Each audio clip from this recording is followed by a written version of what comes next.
जय हनुमान जी की आप सबको मेरा नमस्कार। आज मैं आपको हनुमान जी की 10 अद्भुत बातें बताऊंगी। नंबर 1, क्यों प्रमुख देव है हनुमान जी। श्री राम की आज्ञा से हनुमान जी एक कल्प तक इस धरती पर रहेंगे। एक कल्प में चारों युग के कई चक्र होते हैं। हनुमान जी 4 कारणों से सभी देवताओं में श्रेष्ठ हैं। पहला कारण यह है कि सभी देवताओं के पास अपनी शक्तियाँ हैं। जैसे विष्णु के पास लक्ष्मी, महेश के पास पार्वती और ब्रह्मा के पास सरस्वती। हनुमान जी के पास खुद की शक्ति है। वे खुद की शक्ति से संचालित होते हैं। दूसरा कारण यह है कि इतने शक्तिशाली होने के बावजूद ईश्वर के प्रति पूर्ण समर्पित हैं। तीसरा यह है कि वे अपने भक्तों की सहायता तुरंत ही करते हैं। और चौथा यह है कि वे आज भी सशरीर है। इस ब्रह्मांड में ईश्वर के बाद यदि कोई एक शक्ति है तो वह है हनुमान जी। महावीर विक्रम बजरंगबली के समक्ष किसी भी प्रकार की मायावी शक्ति ठहर नहीं सकती। नंबर 2, भक्तों के लिए दर्शन। हर युग और हर समय में उन्होंने श्री राम, श्री कृष्ण या अपने भक्तों को दर्शन दिए हैं। भीम और अर्जुन ने द्वार पर युग में हनुमान जी के दर्शन किए थे। वही कलयुग में तुलसीदास जी, समर्थ रामदास, भक्त माधव दास, नीम करोली बाबा, राघवेंद्र स्वामी आदि कई लोगों ने उनके साक्षात दर्शन किए। नंबर 3, गंधमादन पर्वत। कहते हैं कि हनुमान जी नेपाल तिब्बत सीमा पर स्थित गंधमादन पर्वत पर रहते हैं और वह यहाँ पर अपने रहते हैं जहाँ पर रामायण का पाठ होता है। जगन्नाथपुरी की रक्षार्थ की यह हनुमान रामायण के नाम से प्रसिद्ध वहाँ है, पर भी विराजमान है। बाद में नंबर उन्होंने 4, वाल्मीकि जी की हनुमत निराशा को रामायण। देखते हुए सर्वप्रथम श्री राम की कथा भगवान श्री शंकर ने माता पार्वती जी को सुनाई थी। उस कथा को एक कौवे ने हनुमान के पिता उसी सुमेरु पर्वत के राजा केसरी थे तथा उनकी माता का नाम अंजना के था, रूप में हुआ। इसलिए उन्हें अंजनी पुत्र कहा जाता है। उन्हें वायु देवता का पुत्र भी माना जाता है, कथा सुनाई, इसलिए इनका नाम पवन पुत्र हुआ। पहले हनुमान जी में को वायु एक को मारुत भी कहा जाता था। था। मारुत अर्थात वायु, इसलिए उन्हें मारुति नंदन भी कहा जाता है। उन्हें शंकर सुवन भी कहा जाता है, अर्थात शंकर जी के पुत्र। इंद्र के वज्र से हनुमान जी की हनु ठुड्डी टूट गई थी, इसलिए तब से उनका नाम हनुमान हो गया।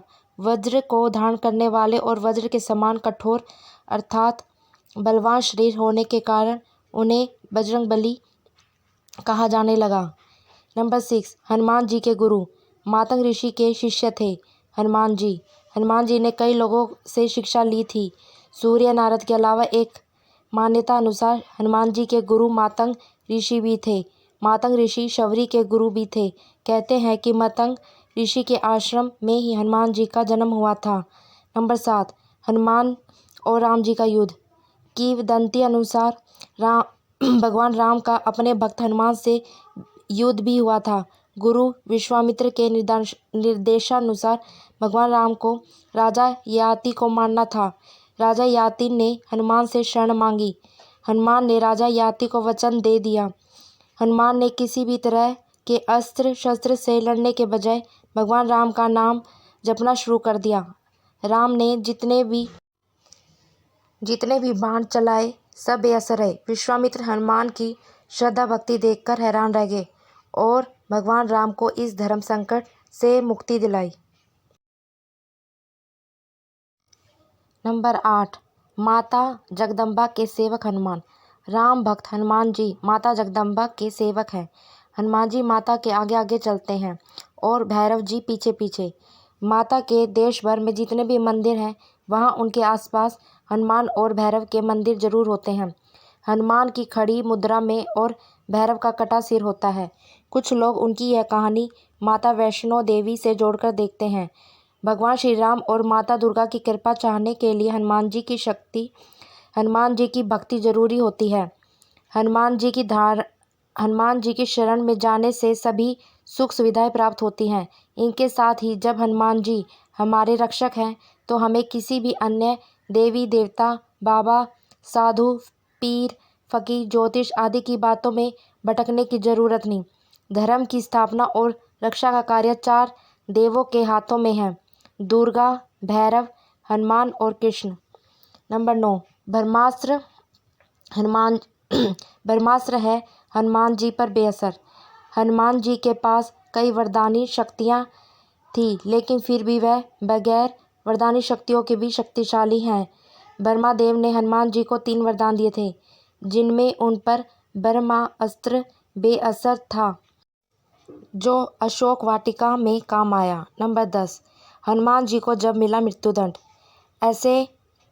ऐसी भी किंवदंती है कि भगवान राम जब राज सिंहासन पर विराजमान थे, तब नारद ने हनुमान जी से विश्वामित्र को छोड़कर सभी साधुओं से मिलने के लिए कहा। हनुमान जी ने ऐसा ही किया। तब नारद मुनि विश्वामित्र के पास गए और उन्होंने उन्हें भड़काया। इसके बाद विश्वामित्र गुस्सा हो गए और उन्होंने इसे अपना अपमान समझा।